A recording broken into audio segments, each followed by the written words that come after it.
Mga kachapsuy, good morning. Yan, papadala ko na to sa JNT.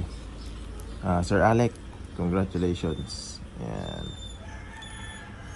pinanood niya yung video hanggang matapos. Yung ending nun, kung sino yung unang magsulat ng or mag-comment ng proud kachapsuy ako, siya mananalo nito. Second hand lang to, Sir Alec, pero okay pa naman yung itsura niya.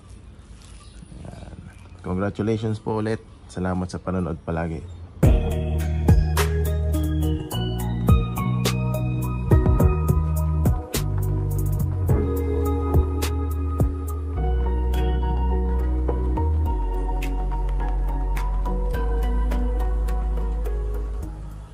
So ayun, good day mga kachapsuy, mga bossing.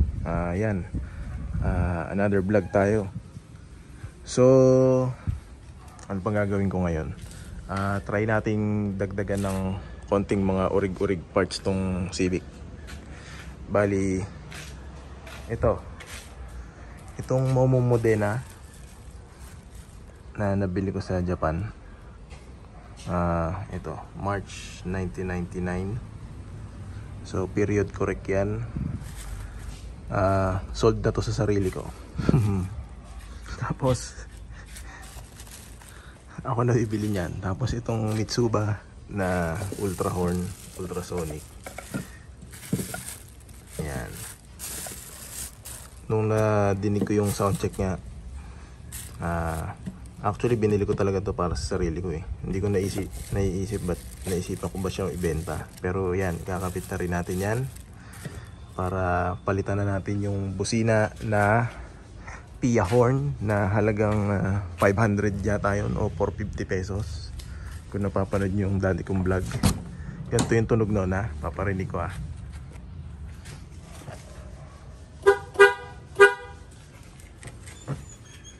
Dinig ba? Ulit.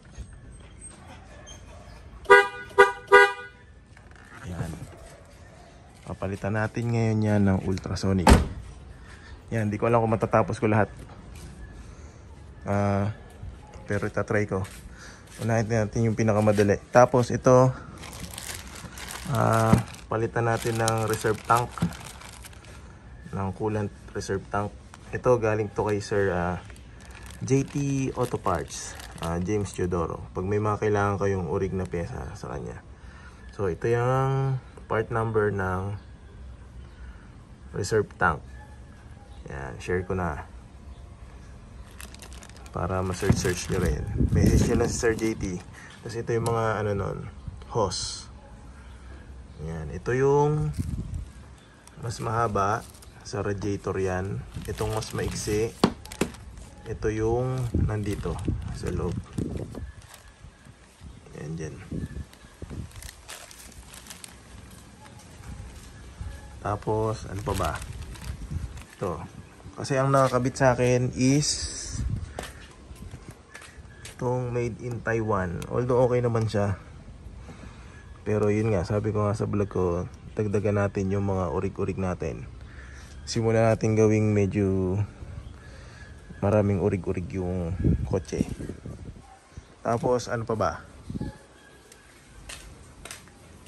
Ito galing din kay Sir JT Auto Parts to. Ito radiator stay na rubber. Ito yan. Yan, ginawa ko lang ng para noon nakaraan eh. Yan, kabit na rin natin yan para fresh. Tapos ano pa ba? Ito, itong coin slot o coin holder.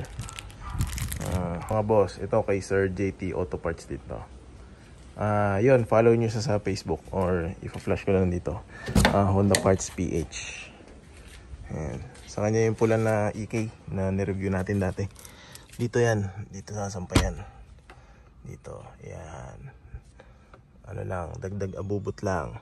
Tapos yung manibela, papalitan na nga natin. Pero tatry ko i-stay itong horn button or ano sa palagay nyo, Honda o Momo na horn button. So yan. So unahin natin yung pinakamadali, coin slot. kabit natin yan. Natin itong coin slot. Hindi ko alam kung dito, kaso parang alanganin yan. O dito sa taas. Try nga natin pag ano, wala tong handbrake. Parang dito dapat, no?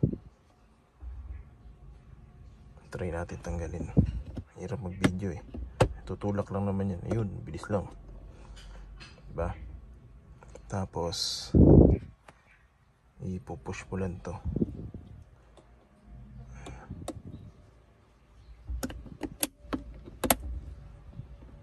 Ayun na. Dagdag abubot para yung mga piso natin dito. Yan ang purpose niyan. Maarte mga Hapon eh.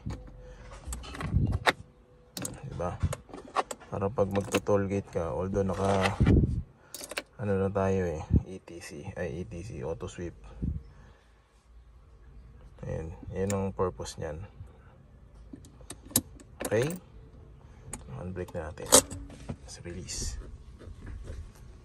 Next, manibela. Try natin yung manibela. Steering wheel muna tayo. Una nating tatanggalin itong horn button.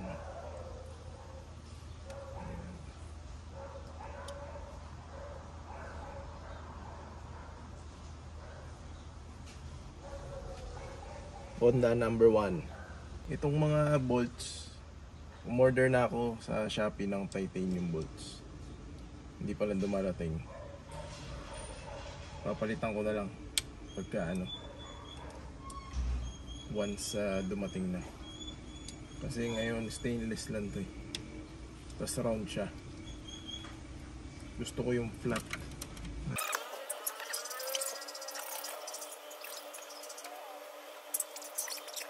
Ayan, ito yung sinasabi ko. Round yung bolt head niya. Merong nabibili flat, tas titanium. Ito stainless lang. So yun, umorder na ako noon. Hihintayin ko lang, tas tsaka ko papalitan.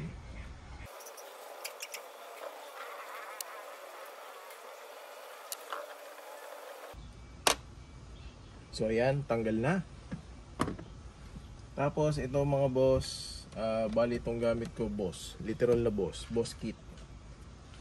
Meron na bibili nito yung mga quick release kung tinatawag. Yung tinatawag nilang quick release NRG.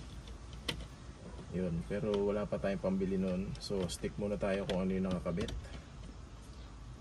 Yan. Tapos kabit na natin tong Momo Modena 1999 para urig-urig. Kasi itong kahoy ni father-in-law, ano to eh, generic, wala siyang tatak. Although maganda rin naman kasi nga nagmamatch dito sa wood panel. Kaso matagal ko ng pangarap magkaroon ng leather na steering wheel. Ayan, bagay ba mga boss? Parang nagmatch naman siya dito sa dashboard natin, diba? Ganda. Teka, tanggalin ko lang to.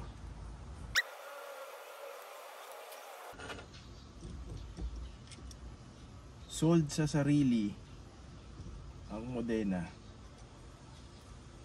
dahil rare pops. Mga boss, nakabit ko na. Next is horn button. Check natin kung magagawa natin ng paraan kasi kanina parang maluwag. Papansin nyo ito, pag ito lang walang tunog kasi kailangan ito dumikit ko sa ground. Medyo naglolo ko siya. Kailangan natin sagad.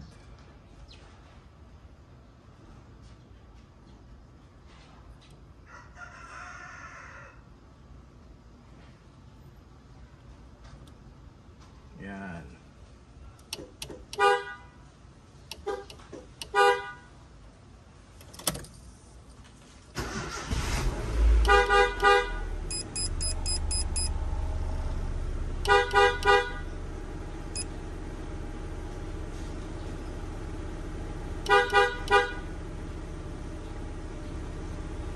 Okay.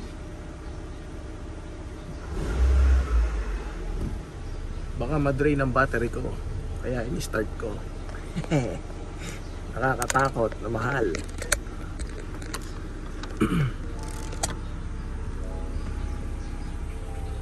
So ayan mga boss, ito itsura niyan. Teka. Yan. New look. Itong Momo horn button, tatabi ko na lang muna. Ito orig to. Yan. Pero mas gusto ko yung H. Yan. Ano bang pwedeng natin isunod? Teka ha. Yan. Ito yung itsura niya. Ganda. Pwede na. Dapat talaga yung Momo na hindi yung ikakabit ko eh. Kaso ayun nga. Gusto ko yung leather. Ayun o. Pagpasensyahan nyo na yung mount ko. Kaya magulo yung kuha ko kanina.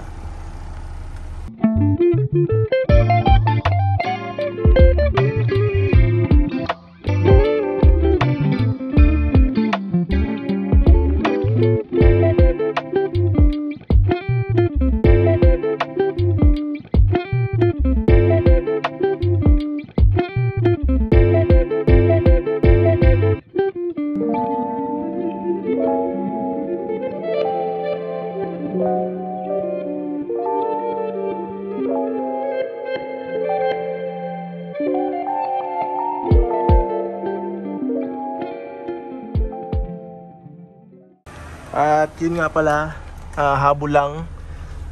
Minake sure ko na gumagana yung busina nung kinabit ko to steering. Para pagka kinabit ko naman yung busina mismo, yung bago nating horn na ultrasonic, eh alam ko na gumagana ako dito sa horn button side. Yun.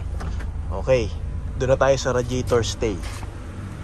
Teka, kuha tayo na. Ito yung mga tools, ni-ready ko na yung mga tools. Tingin ko G's lang yun eh. Ayan, G's or 12. So mga boss, ito yung part number nun ha. Tandaan nyo. Para yan dito sa ano, dito. Yung goma na to. Ayan. Ayan. May langaw pa. Buhay pa, nilalangaw na. Ayan. Okay. Pang fresh lang. Kasi pag tinignan nyo naman, tingnan natin tong ano. Ayan o. Grabe na. Bitak-bitak na. Tapos pagbukas mo ng hood, yun yung makikita mo. Sa medyo quality na itsura. Tsaka OEM. Ayan. Shout out kay Sir James dito sa piyesa na to.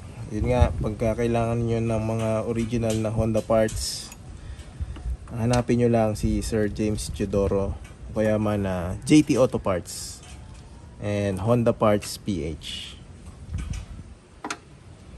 So yan.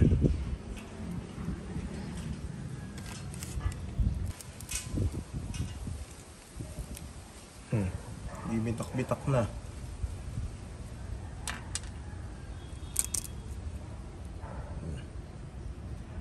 Tapos ito, medyo may kalawang na pala. Gagawin ko, isprayan ko muna. Meron pa ako dyan, ano eh, kulay black.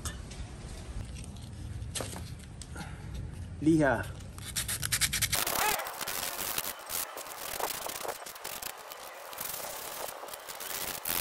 Actually may gloves ako eh.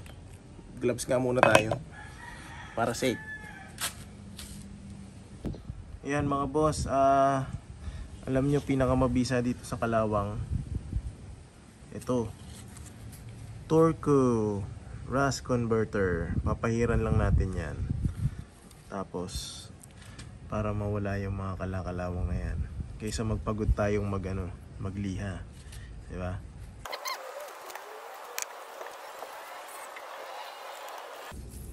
Tapos hintay lang tayo ng mga ilang minuto. Yan, pagka may gagawa kayong mga ganyang chemicals, gamit kayong gloves para medyo safe.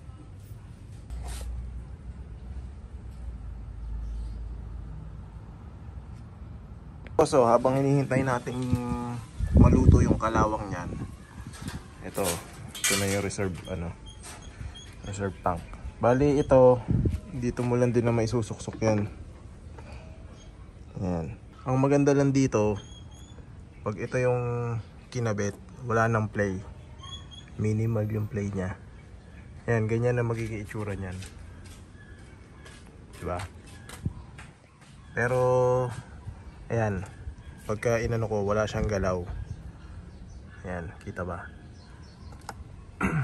Unlike yung copy na Taiwan, ito ang hirap na tanggalin ng isang kamay. Ayan. Pag yung Taiwan kasi, ito yung Taiwan.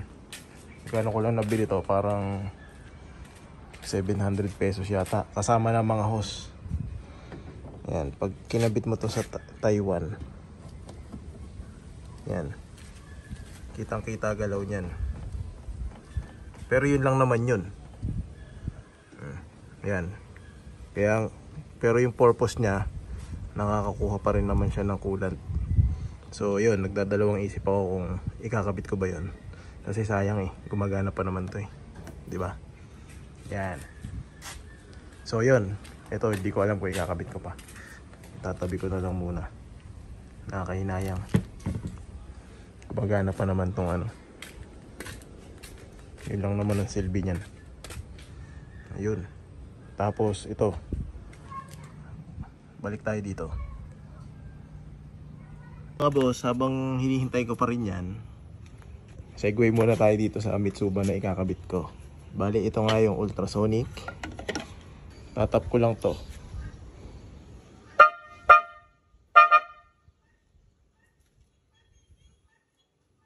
Yan. Yan yung magiging tunog ng bago natin busina. Alright.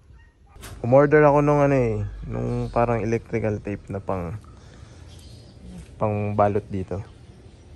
Hindi pa dumadating. Kaya baka hindi ko pa maikabit Primer.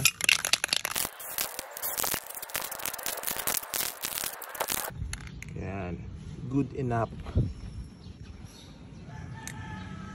Tapos sunod natin yung black. Flat black na yata yung nandito natitira. Mating na piyesa mo, kailan natin papagawa Civic mo? Sabado. Sabado. Ayan. Tumbak pa rin. Gagana na yan. Pagka napagawa namin aircon. Ayan. Kaya bukas na, pag nagising maaga. Bukas. May sundo ako Mga boss, ito yung bago na rubber ng radiator stay. Ayan. Tapos ito na yung napinturahan ko. Medyo basa pa nga tsaka pangit kasi glossy siya. Hindi tulad nitong mga iba, matte. Kaso nabuwang ko na Okay lang yan. Yan, kabit na natin.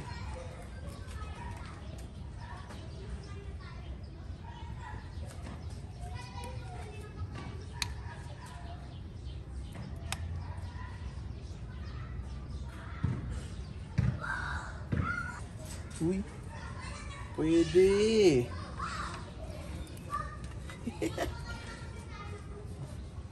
Pwede na. Pwede nang manira.